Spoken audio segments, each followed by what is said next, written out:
welcome to my YouTube channel. So in today's video, we are going to discuss the MCQs or multiple choice questions with solutions of class 10th chemistry's chapter 1st, which is chemical reactions and equations. So let's begin.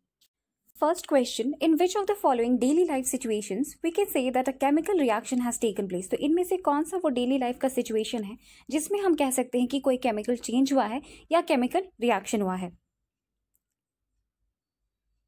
Answer is D, all the above. We respire, grapes get fermented, food is cooked. इन सभी में chemical change देखने को मिलता है. हम previous classes में पढ़ चुके हैं कि किस तरह से फिजिकल चेंजेस होते हैं और केमिकल चेंजेस.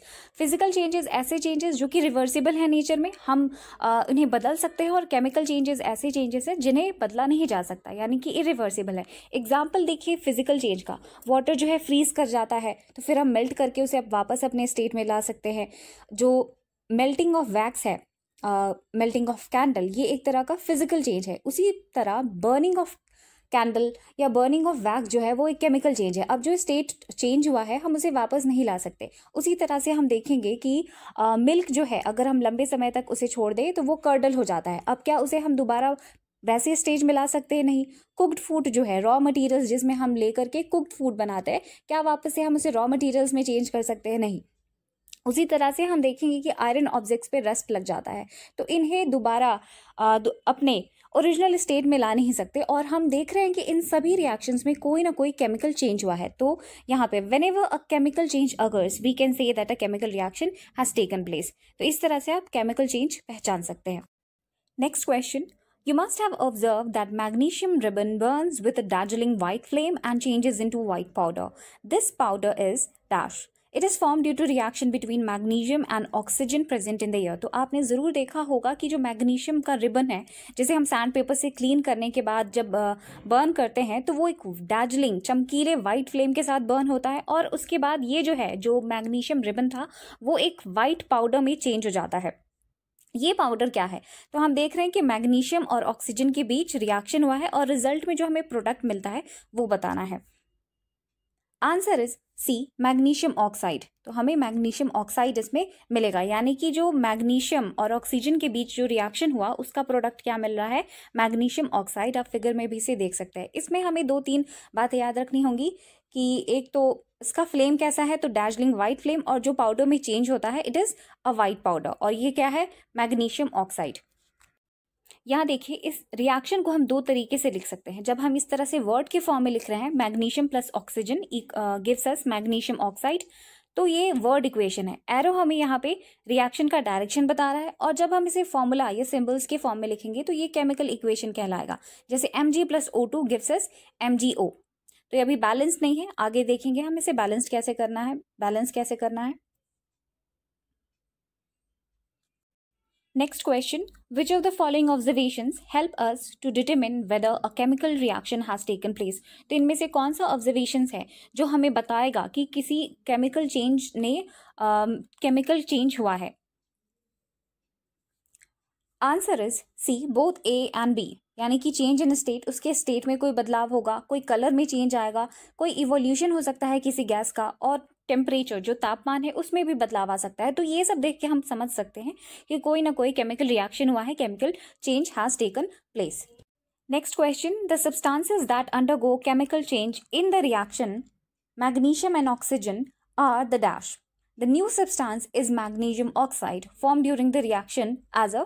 तो इसमें हम देख रहे हैं कि जो पुराना रिएक्शन था कि magnesium plus O2 oxygen gives us magnesium oxide. तो इसमें हमें बताना है कि मैग्नीशियम और ऑक्सीजन ये क्या है, और जो नया सब्सटेंस बना मैग्नीशियम ऑक्साइड वो क्या कहलाएगा.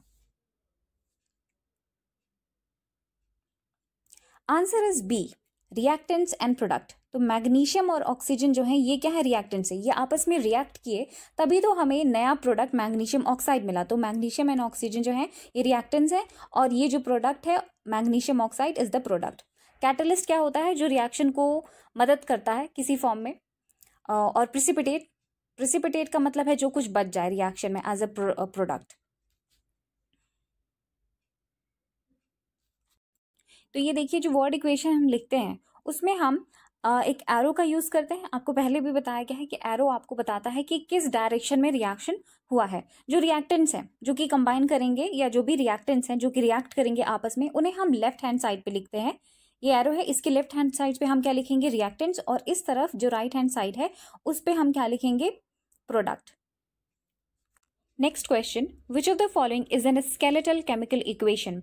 इनमें से कौन सा एक स्केलेटल केमिकल इक्वेशन है, यानी कि अनबैलेंस्ड केमिकल इक्वेशन है।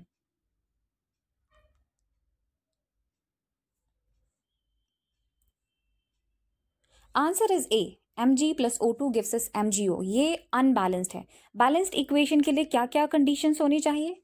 First condition, if number of atoms is same on both sides, मतलब एरो के दोनों साइड जो है नंबर ऑफ एटम्स क्या होना चाहिए, बराबर।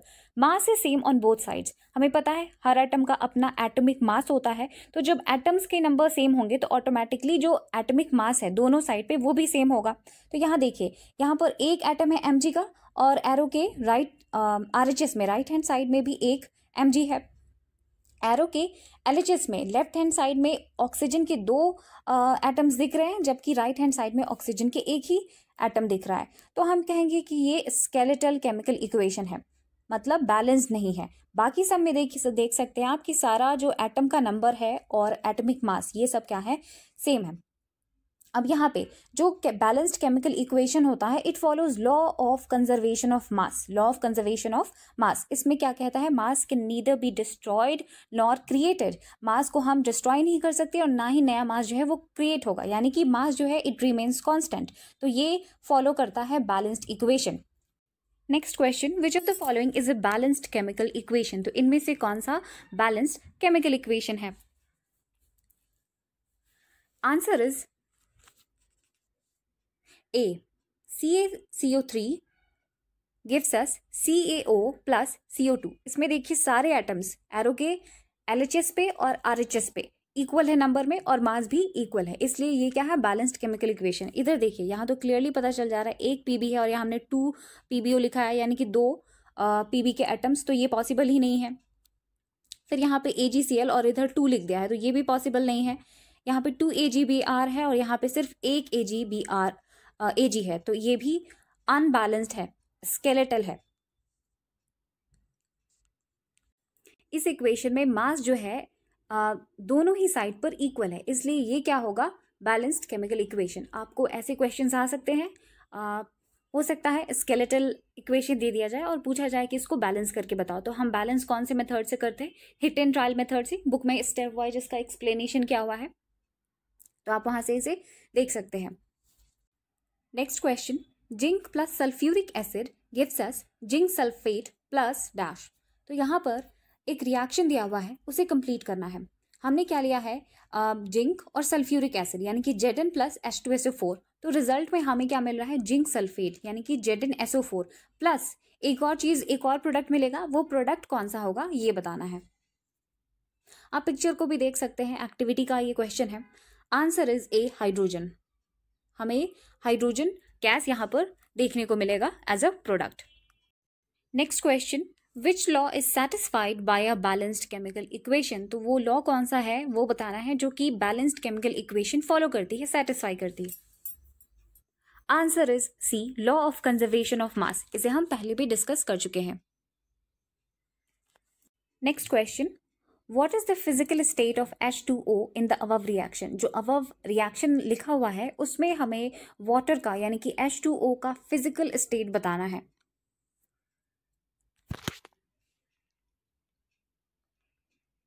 Answer is C, steam. यहाँ देखिए H2 के साथ क्या लिखा हुआ है, G, यानी कि ये गैसियस स्टेट में है। तो वाटर गैसियस स्टेट में कब होगा, जब वो वाटर वेपर की फॉर्म में होगा, यानी कि हम इसे स्टीम भी कह सकते हैं। देखिए यहाँ पर जो डिफरेंट फिजिकल स्टेट्स हैं उनको हम शो करते हैं डिफरेंट नोटेशंस के साथ, जैसे कि G जब गैसियस स्टेट में है, L जब लिक्विड स्टेट में है, एक्वस जब सोल्यूशन स्टेट में है। एक्वस हम किसके लिए यूज कर रहे हैं, जब ये सोल्यूशन स्टेट में है। उसी तरह से S जब सॉलिड स्टेट में है। तो ये देखिए, आपको ये याद रखना है कि G, L, AQ and S। Next question, a reaction in which a single product is formed from 2 और more reactants is known as. तो ऐसा रिएक्शन जिसमें एक सिंगल मतलब एक ही प्रोडक्ट फॉर्म हुआ हो और रिएक्टेंट्स कितने हो, 2 या 2 से अधिक, जब भी 2 या 2 से अधिक रिएक्टेंट्स मिलके कंबाइन करके एक सिंगल प्रोडक्ट बनाए तो वैसे रिएक्शन को हम क्या कहेंगे। कीवर्ड पकड़ा होगा आपने, कंबाइन। ठीक है, तो answer is D, combination reaction. मतलब 2 या 2 से अधिक रिएक्टेंट्स कंबाइन हो रहे हैं और एक सिंगल प्रोडक्ट बना रहे हैं, दिस इज कॉम्बिनेशन रिएक्शन।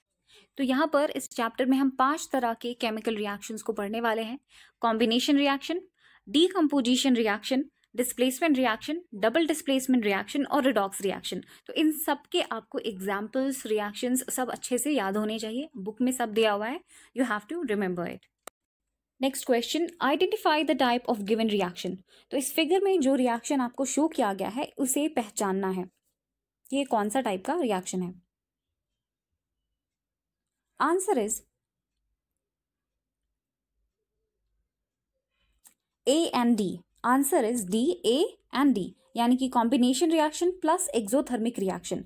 यहाँ हम देखेंगे कि quick lime CaO plus water H2O gives us CaOH twice, यानी कि स्लेक्ट लाइम, और हीट एनर्जी जो यहाँ पर रिलीज हो रहा है, इसलिए ये एक्सोथर्मिक रिएक्शन है। एक्सोथर्मिक रिएक्शन ऐसे रिएक्शंस हैं जिसमें हीट एनर्जी इवोल्व हो, मतलब ओरिजिनेट हो, हीट एनर्जी रिलीज हो, तो ऐसे को हम कहेंगे एक्सोथर्मिक रिएक्शन। एंडोथर्मिक रिएक्शंस वैसे रिएक्शंस हैं जिसमें हीट एनर्जी एब्जॉर्ब हो, एक्सोथर्मिक जिसमें रिलीज हो, एंडोथर्मिक जिसमें एब्जॉर्ब हो। तो ये रिएक्शन जो है क्विक लाइम, अगर हम वाटर इसमें ऐड कर रहे हैं, यहाँ देखिए कैल्शियम ऑक्साइड है, मतलब कैल्शियम ऑक्साइड में वाटर मिलाएंगे तो हमें जो प्रोडक्ट मिलेगा वो होता है कैल्शियम हाइड्रोक्साइड, और साथ में हीट एनर्जी भी रिलीज होगा। और ये जो टच करके शो किया गया है ये आपको समझाने के लिए कि ये हॉट हो चुका है, ये बीकर जो है, तो इसलिए ये है combination plus exothermic reaction.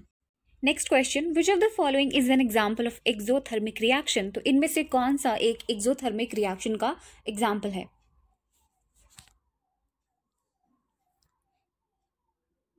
Answer is D, all the above, सारे ही एग्जाम्पल्स हैं।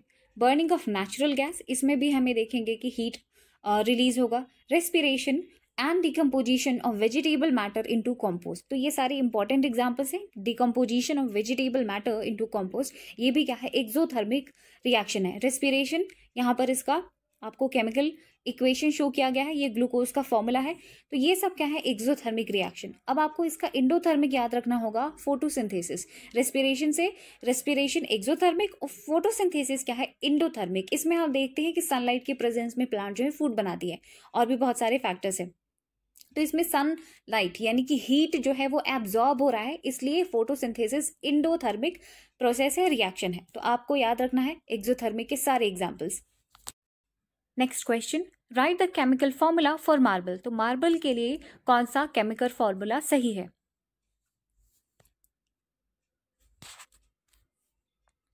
Answer is C, CaCO3।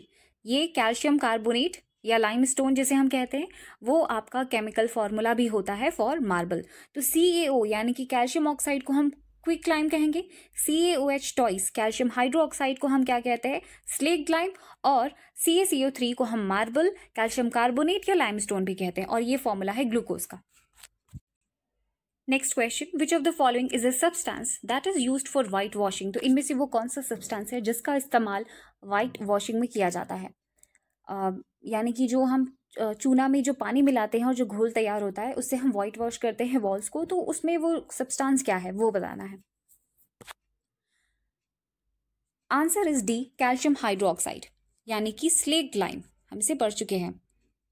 यहाँ देखिए, a solution of slaked lime produced by the reaction is used for whitewashing walls. Calcium hydroxide reacts slowly with carbon dioxide in the air to form a thin layer of calcium carbonate on walls. जो ये calcium hydroxide है, जब इसे walls पे layer जब इसका चढ़ाते हैं तो जो एयर में कार्बन डाइऑक्साइड है उसके साथ ये रिएक्ट करके after 3 days of white washing क्या बनाता है, कैल्शियम कार्बोनेट इस पे फॉर्म हो जाता है, यानी कि CaCO3 फॉर्म होता है, जो कि वॉल्स को एक शाइनी फिनिश देता है। It is also interesting to note that chemical formula for marble is CaCO3, तो इसे हम पढ़ चुके हैं, मार्बल का chemical formula.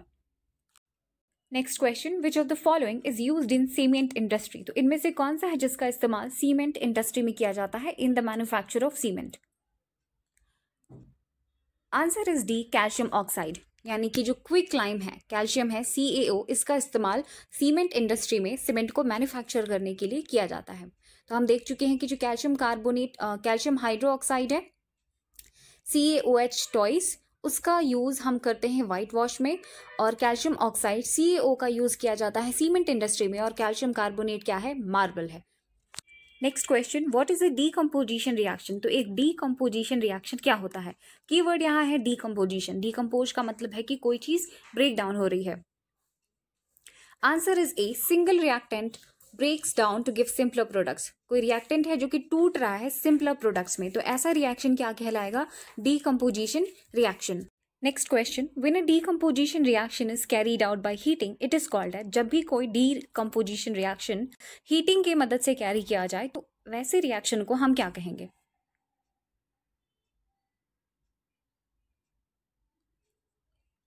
Answer is B, thermal decomposition.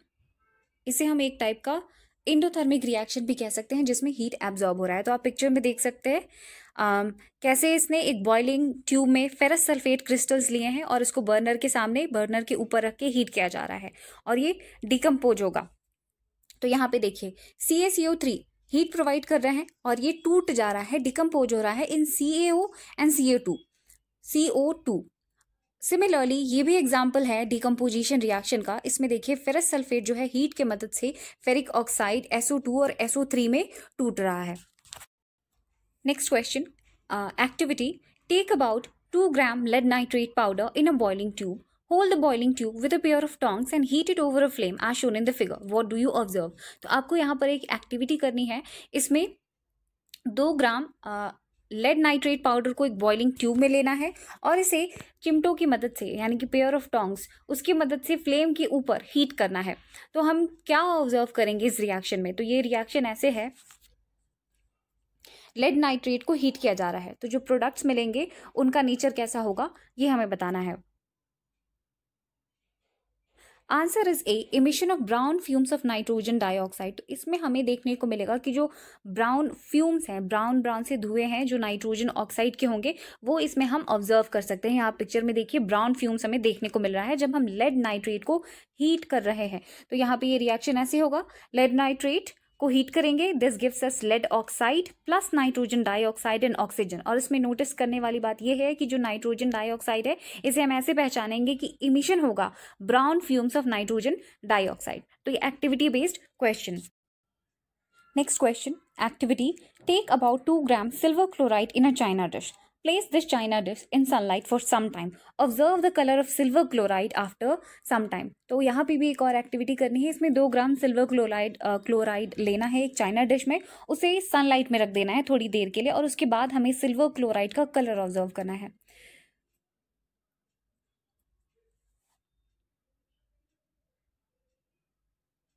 Answer is white silver chloride turns grey in sunlight. जो सिल्वर क्लोराइड पहले white था वो अब ग्रे हो गया है सनलाइट के प्रेजेंस में। ये सब आप देख रहे होंगे जितने भी पिछले क्वेश्चंस हम करते आ रहे हैं, ये सब एग्जाम्पल है इंडोथर्मिक का। किसी ना किसी फॉर्म में हीट का यूज हो रहा है और ये डिकम्पोज कर रहे हैं। तो यहाँ पे देखिए आप 2Ag को, जब हम 2AgCl सिल्वर क्लोराइड है, जब इसे सनलाइट की प्रेजेंस में रखा जाता है यानी कि हीट एब्जॉर्ब हो रहा है in the form of sunlight, तो हमें क्या देखने को मिलता है? ये डिकम्पोज कर रहा है 2Ag प्लस Cl2 और इसका कलर जो है वो चेंज हो जाता है। व्हाइट सिल्वर क्लोराइड था, अब ये चेंज हो गया है ग्रे में। Next question, which of the following pairs is correct. तो इनमें से कौन सा पेयर सही है? डीकम्पोजिशन कैरीड बाय और टाइप ऑफ डीकम्पोजिशन, ये बेसिस रहेगा।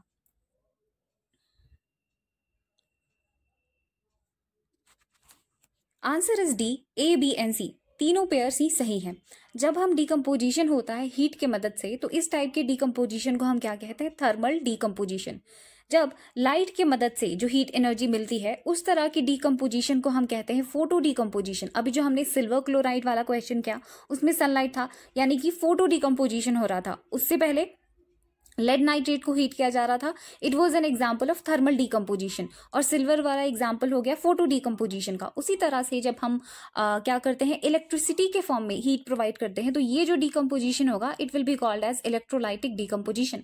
इसका एग्जाम्पल है जब वाटर H2O को हम इलेक्ट्रोलाइसिस की मदद से, हीट इलेक्ट्रिसिटी की मदद से डिकम्पोज करते हैं, तो हमें H2 और O2 के अलग अलग मॉलिक्यूल्स मिलते हैं। ये होता है इलेक्ट्रोलाइसिस ऑफ वाटर, और ये टाइप हो गया इलेक्ट्रोलाइटिक डीकम्पोजिशन। सभी डीकम्पोजिशन रिएक्शंस में है। Next question, photo decomposition reactions of AgCl and AgBr are used in. जो फोटो डीकम्पोजिशन रिएक्शन होता है सिल्वर क्लोराइड और सिल्वर ब्रोमाइड का सनलाइट के प्रेजेंस में, यानी कि फोटो डीकम्पोजिशन हो रहा है, तो इसका इस्तेमाल कहाँ देखने को मिलेगा?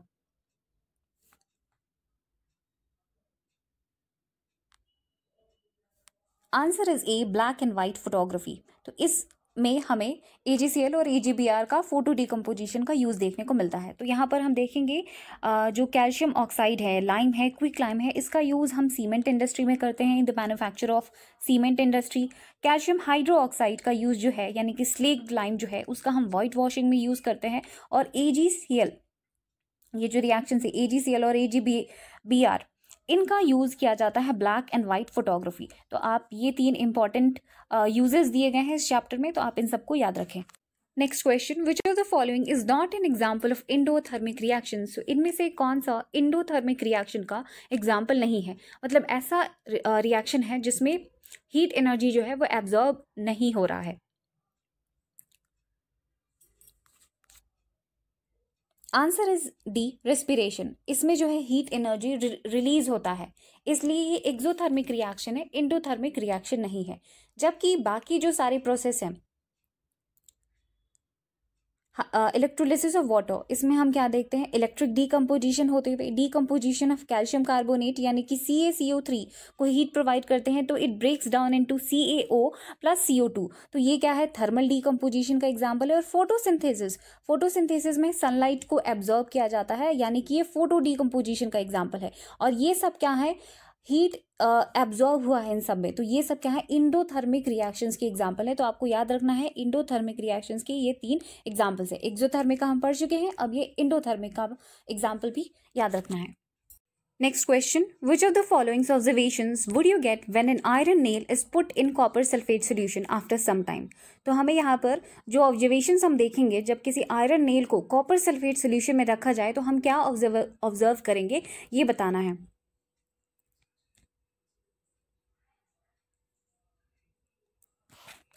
Answer is D, A, B, C and D। ये सारी ऑब्जर्वेशंस हमें देखने को मिलेगा। सबसे पहले ये जो ब्लू कलर है कॉपर सल्फेट सोल्यूशन का, copper sulphate solution blue colour का है, ये हो फेड कर जाएगा। यहाँ पिक्चर में भी देख सकते हैं, इट इज फेडिंग। और जो आयरन नेल है इस पर एक ब्राउनिश कोटिंग आ जाएगी, और ये एक डिस्प्लेसमेंट रिएक्शन का एग्जाम्पल है। डिस्प्लेसमेंट रिएक्शन क्या होता है, जिसमें एलिमेंट जो है कंपाउंड, कोई दूसरा एलिमेंट कंपाउंड के एक दूसरे एलिमेंट को रिप्लेस कर रहा है, डिस्प्लेस कर रहा है एलिमेंट, तो ये यहाँ पे क्या हो जाएगा, डिस्प्लेसमेंट रिएक्शन।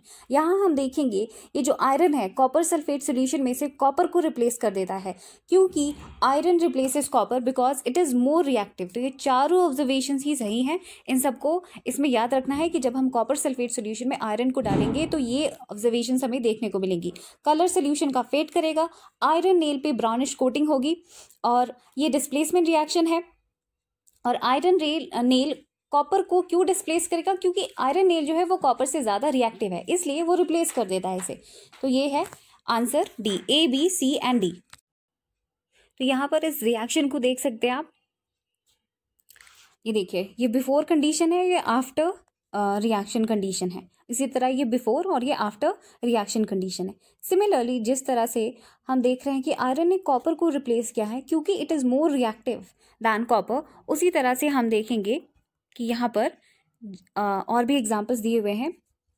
जिंक और लेड ये क्या है, रिएक्टिव है कॉपर से, इसलिए ये भी क्या करेंगे, कॉपर को इसके कंपाउंड में से रिप्लेस कर देंगे। तो ये सारे एग्जांपल्स है डिस्प्लेसमेंट रिएक्शन का। कॉपर है, आयरन है, तो आयरन रिप्लेस कर रहा है, why, because it is more reactive than copper. Similarly zinc है और कॉपर का सल्फेट सोल्यूशन है, जिंक जो है कॉपर को रिप्लेस कर देगा। लेड है और कॉपर क्लोराइड है, तो अगेन लेड जो है मोर रिएक्टिव है तो कॉपर को रिप्लेस कर देगा। तो ये सब आप देख सकते हैं। यहाँ पे देखिए, लेड है और कॉपर क्लोराइड है, सोल्यूशन है, तो यहाँ पे हम देख रहे हैं PbCl2 यानी कि कॉपर Cu का जो जगह है उसको Pb लेड ने ले लिया है और Cu यहाँ पे सेपरेट हो गया है। तो ये सब डिस्प्लेसमेंट रिएक्शन के एग्जाम्पल्स हैं। Next question, such reactions in which there is an exchange of ions between the reactants are called as, ऐसे रिएक्शंस जिसमें आयंस का एक्सचेंज हो बिटवीन रिएक्टेंट्स, वैसे रिएक्शन को हम क्या कहेंगे? ऐसा रिएक्शन हो रहा है जहाँ पे जो एटम्स हैं या ग्रुप ऑफ एटम्स हैं, आयंस हैं, वो एक्सचेंज हो रहे हैं, वैसे रिएक्शन को हम क्या कहेंगे? Answer is B, double displacement reactions. इसमें देखेंगे डबल डिस्प्लेसमेंट, पहले जो डिस्प्लेसमेंट रिएक्शन था एक एलिमेंट जो है कंपाउंड में कंपाउंड के एलिमेंट को रिप्लेस कर रहा था, पर यहाँ पे डबल डिस्प्लेसमेंट होगा यानी कि डबल एक्सचेंज होगा। Next question, which of the following is an example of double displacement reaction? तो इनमें से कौन सा डबल डिस्प्लेसमेंट रिएक्शन का एग्जाम्पल है?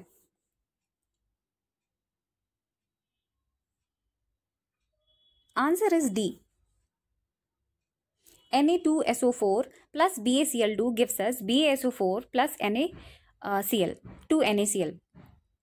देखिए रिएक्शंस देखकर हम आसानी से बता सकते हैं कि ये कौन सा रिएक्शन का एग्जाम्पल है। यहाँ देखिए दो रिएक्टेंट्स हैं C+O2 और CO2 सिंगल प्रोडक्ट फॉर्म हो रहा है, तो ये कॉम्बिनेशन रिएक्शन का एग्जाम्पल है।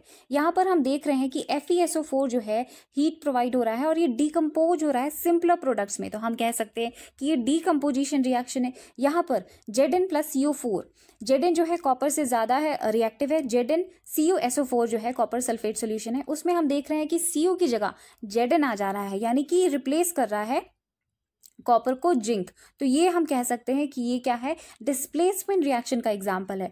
उसी तरह यहाँ पर डबल डिस्प्लेसमेंट रिएक्शन हम पहचानेंगे। देखिए Na2SO4 है, यहाँ पर इसे Na को Ba रिप्लेस करेगा BaSO4 और यहाँ पे BaCl2 जो है यहाँ पर Ba को Na रिप्लेस करेगा NaCl, तो ये डबल डिस्प्लेसमेंट है, दो जगह से एक्सचेंज हो रहे हैं, इसलिए हम इन्हें कह रहे हैं कि एग्जाम्पल है double displacement reaction. Next question, why does lead replaces copper in the reaction given below? तो जो रिएक्शन दिया हुआ है नीचे, इसमें लेड जो है वो कॉपर को क्यों रिप्लेस कर दे रहा है? Answer is A, lead is more reactive than copper, क्योंकि लेड की रिएक्टिविटी कॉपर से ज्यादा है। Next question, if a substance gains oxygen और loses hydrogen during a reaction it is dash. If a substance loses oxygen और gains hydrogen during a reaction it is dash. तो हमें बताना है कि अगर कोई सब्सटेंस ऑक्सीजन को गेन करे और हाइड्रोजन का लॉस हो तो उसे हम क्या कहेंगे? और एक और सब्सटेंस जिसमें ऑक्सीजन लॉस हो और हाइड्रोजन गेन हो तो उस रिएक्शन को हम क्या कहेंगे? मतलब तो उस सब्सटेंस को हम क्या कहेंगे? Answer is A, oxidised. अगर कोई सब्सटेंस को ऑक्सीजन मिलेगा तो वो ऑक्सीडाइज्ड कहलाएगा, यानी कि हाइड्रोजन का लॉस हो रहा है रिएक्शन के दौरान, और एक सब्सटेंस जो कि ऑक्सीजन लूज कर रहा है तो वो रिड्यूस होगा और हाइड्रोजन गेन करेगा। तो ये हो गया, जो ऑक्सीजन को गेन करे हाइड्रोजन को लूज करे दैट इज ऑक्सीडाइज्ड, और जो ऑक्सीजन को लूज करे और हाइड्रोजन को गेन करे it is reduced. Next question, when the solution of sodium sulphate and barium chloride are mixed dash is formed. जब सोडियम सल्फेट और बैरियम क्लोराइड का सोल्यूशन को हम मिक्स करते हैं आपस में तो क्या फॉर्म होता है? Answer is C, a white precipitate. एक वाइट प्रिसिपिटेट जो है वो फॉर्म होगा। ये वाइट प्रिसिपिटेट होगा बैरियम सल्फेट। जब सोडियम सल्फेट और बैरियम क्लोराइड के सॉल्यूशंस को हम एक दूसरे में मिक्स करेंगे तो एक वाइट प्रिसिपिटेट का फॉर्मेशन होगा और ये होता है barium sulphate plus sodium chloride. तो ये जो बैरियम सल्फेट है यहाँ देखिए प्रिसिपिटेट के फॉर्म में इकट्ठा हो जाएगा और ये एक टाइप का प्रिसिपिटेशन रिएक्शन भी है। तो यहाँ पर देखिए such a reaction in which a precipitate is formed is called a precipitate reaction. Precipitate का मतलब ही होता है कि कोई चीज़ जो बच गया है, जो रेजिड्यू है, तो एक तरह से ये प्रिसिपिटेशन रिएक्शन है। अब यहाँ पे कुछ सिंबल्स हम डिस्कस कर सकते हैं। जब भी एरो डाउनवर्ड साइड्स में है तो ये शो करता है कि ये प्रेसिपिटेट है, तो यानी कि हम BaSO4 के साथ ये जताने के लिए कि ये एक प्रेसिपिटेट है ये डाउनवर्ड एरो लगा सकते हैं। जब एरो अपवर्ड्स है तो हमें पता है कि ये गैसियस स्टेट को शो करता है। एरो जिस डायरेक्शन में है ऐसे तो ये हमें रिएक्शन का डायरेक्शन बताता है। देखिए इस डायरेक्शन में रिएक्शन प्रोसीड कर रही है। और ये जो ट्रायंगल का साइन है ये क्या है? ये बताने के लिए कि ये हीट प्रोवाइड हो रहा है यहाँ पे। तो ये कुछ सिंबल्स थे जिसे डिस्कस किया हमने। Next question, which of the following is an example of redox reaction. तो इनमें से कौन सा रिडॉक्स रिएक्शन का एग्जाम्पल है, यानी कि रिडक्शन ऑक्सीडेशन रिएक्शन जो हो रहे हैं इनका एग्जाम्पल कौन सा है। Answer is A and B, यानी कि ये दोनों रिएक्शन जो हैं ये दोनों ही रिडॉक्स रिएक्शन का एग्जाम्पल है। यहाँ देखिए CuO plus H2 gives us Cu plus H2O। तो यहाँ पर देखिए ये रिडक्शन हो रहा है, Cu का जो है लॉस हो रहा है, ऑक्सीजन लूज कर रहा है, और ये H2 जो है हाइड्रोजन ऑक्सीजन को गेन कर रहा है। तो ये एग्जाम्पल हो गया रिडॉक्स रिएक्शन का। जब भी ऑक्सीडेशन हो रहा है तो कहीं ना कहीं से जो एजेंट उसको ऑक्सीजन प्रोवाइड करेगा वो अपने आप में रिड्यूस हो रहा है, तो एक ऑक्सीडाइज होता है, एक रिड्यूस होता है, तो ये होता है oxidation reaction. Similarly MnO2 plus 4HCl, यहाँ देखिए MnO2 जो है ऑक्सीजन को लूज कर रहा है और HCl H2O यहाँ पे ऑक्सीजन का गेन हुआ, तो ये भी एक रिडॉक्स रिएक्शन का ही एग्जाम्पल है। Next question, name the substance which gets oxidised and the substance which get reduce. तो इस रिडॉक्स रिएक्शन में वो सब्सटेंस बताना है जो कि ऑक्सीडाइज हो रहा है और वो सब्सटेंस जो कि रिड्यूस हो रहा है। यहाँ हम देखते हैं MnO2 plus HCl gives us MnCl2 plus H2 2H2O plus Cl2। इस रिएक्शन में ये MnO2 जो है ये रिड्यूस हो रहा है, यहाँ से ऑक्सीजन हट जा रहा है, और HCl जो है ये वाटर बना रहा है, H2O बना रहा है और CO2 बाहर निकल रहा है, यानी कि H2 जो है इसे वाटर का गेन हुआ है। तो यहाँ पे जो सब्सटेंस ऑक्सीडाइज्ड हुआ है वो क्या होगा HCl, और जो रिड्यूस हुआ है वो क्या होगा Mn2।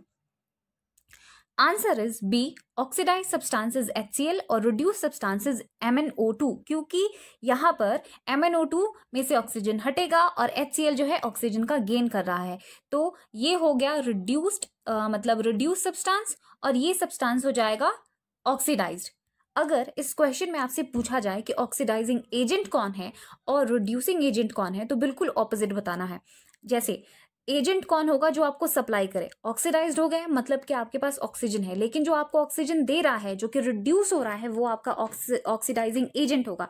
तो अगर हम बात करें कि इसमें ऑक्सीडाइजिंग एजेंट कौन है, जिसके पास ऑक्सीजन है वही तो देगा, तो MnO2 क्या हो जाएगा, ऑक्सीडाइजिंग एजेंट। और जो सब्सटेंस रिड्यूसिंग एजेंट है, मतलब जो रिड्यूस करेगा, जो ऑक्सीजन लेने का काम करेगा, वो एजेंट क्या होगा, रिड्यूसिंग एजेंट। तो HCl जिसने यहाँ पर H2O लिया है ये हो जाएगा आपका रिड्यूसिंग एजेंट, क्योंकि आपका ऑक्सीजन ले रहा है। तो ऑक्सीजन जो प्रोवाइड करेगा यानी कि जो रिड्यूस्ड होगा वो ऑक्सीडाइजिंग एजेंट होगा, और जो ऑक्सीडाइज्ड होगा जो गेन करेगा वो आपका रिड्यूसिंग एजेंट होगा।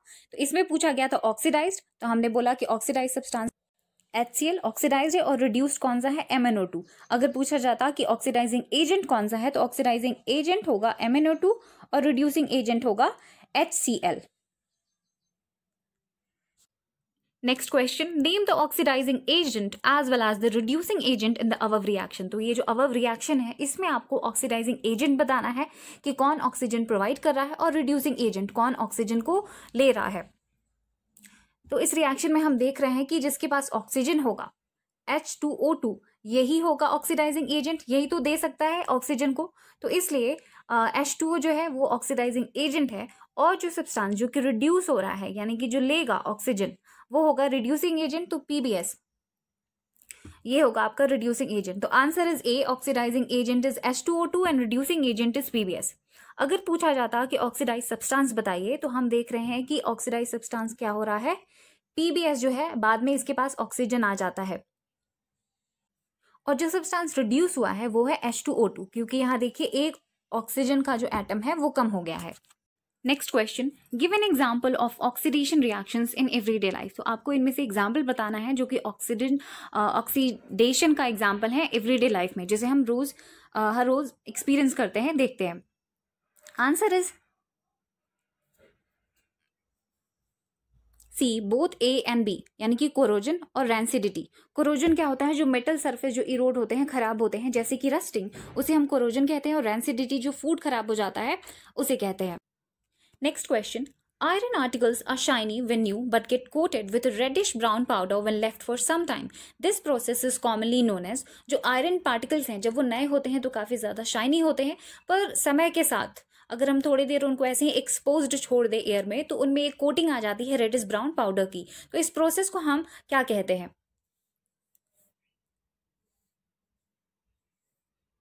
Answer is B, rusting of iron. ठीक है, ये प्रोसेस कहलाएगा रस्टिंग ऑफ आयरन। जब भी एक मेटल जो कि अपने when a metal is attacked by substances around it such as moisture, acid, जब भी कोई मेटल का सरफेस है जिसे अपने सराउंडिंग में प्रेजेंट मॉइस्चर और एसिड जो है उससे वो अटैक्ड हो जाता है, तो वो कोरोड होने लगता है, मतलब खराब होने लगता है, इरोड होने लगता है, और इस प्रोसेस को हम क्या कहते हैं, कोरोजन। एग्जाम्पल हमने अभी आयरन का देखा कि कैसे रेडिश ब्राउन कोटिंग हो जाती है आयरन पे मॉइस्चर के कॉन्टैक्ट में आने पे, उसी तरह से सिल्वर पे देखा होगा कि ब्लैक कोटिंग आ जाती है, और कॉपर सर्फेसेस जो हैं उन पे ग्रीन कोटिंग आ जाती है, सिल्वर पे ब्लैक और कॉपर पे ग्रीन कोटिंग आ जाती है। ये सब एग्जांपल है कोरोजन के। Corrosion causes damage to car bodies, bridges, iron railing, ships and to all objects made of metals, specially those of iron. Corrosion of iron is a serious problem. Next question, when fats and oils are oxidized, they become rancid and their smell and taste change.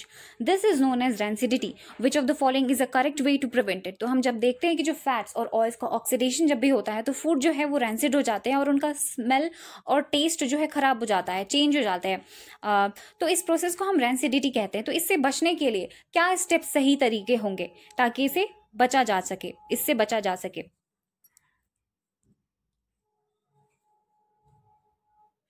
Answer is D, all the above. Antioxidants का use किया जाता है। Antioxidants are added to foods containing fat and oil, यानी कि antioxidants add करेंगे, oxidation के process को हम रोकने की कोशिश करेंगे। Keeping food in airtight containers which helps to slow down oxidation. आप एयर टाइट फूड में, एयर टाइट जार में फूड को स्टोर करके रख सकते हैं जिससे ऑक्सीडेशन स्लो हो जाए।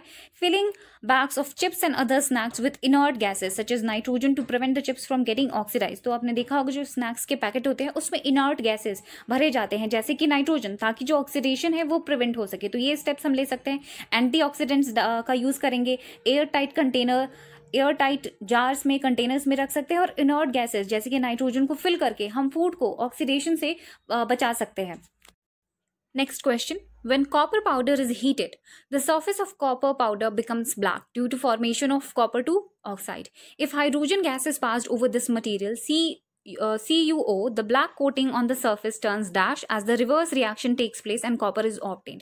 तो जब कॉपर पाउडर को हम हीट करते हैं, जो सरफेस है कॉपर पाउडर का वो ब्लैक हो जाता है क्योंकि कॉपर 2 ऑक्साइड का फॉर्मेशन होता है। अगर हम हाइड्रोजन गैस पास करा दें, यानी कि उसे फर्दर रिड्यूस कर रहे हैं हम, ऑक्सीजन का लूज करें, तो ये जो मटीरियल जिसपे ऑक्सीडेशन के कारण ब्लैक कोटिंग हुई थी वो कौन से कलर में चेंज हो जाएगा? क्योंकि यहाँ पर हम देख रहे हैं रिवर्स रिएक्शन होता है और कॉपर मिल जाता है, तो कलर हमें बताना है। आप पिक्चर में भी इसका आंसर देख सकते हैं। So answer is C, brownish yellow या ब्राउन कलर में ये चेंज हो जाएगा। तो ये रिएक्शन है, जब हम कॉपर को ऑक्सीजन के साथ हीट करते हैं तो कॉपर ऑक्साइड का फॉर्मेशन होता है, ब्लैक कलर का कोटिंग देखने को मिलता है, और जब हम हाइड्रोजन के साथ इसको रिएक्ट कराते हैं, हाइड्रोजन गैस को पास कराया जाता है, तो एक रिवर्स रिएक्शन टेक प्लेस करेगा और जो प्रीवियस स्टेट था वो अचीव हो जाएगा, यानी कि कॉपर का तो जो कलर है ब्राउन, ब्राउनिश येलो या ब्राउन कह सकते हैं, तो ये हमें अचीव हो जाएगा। So in this way we discussed some important MCQs or multiple choice questions with solutions of class 10th chemistry chapter 1st which is chemical reactions and equations. So अगर वीडियो अच्छा लगे तो लाइक, कमेंट, शेयर और subscribe जरूर करें। Thanks.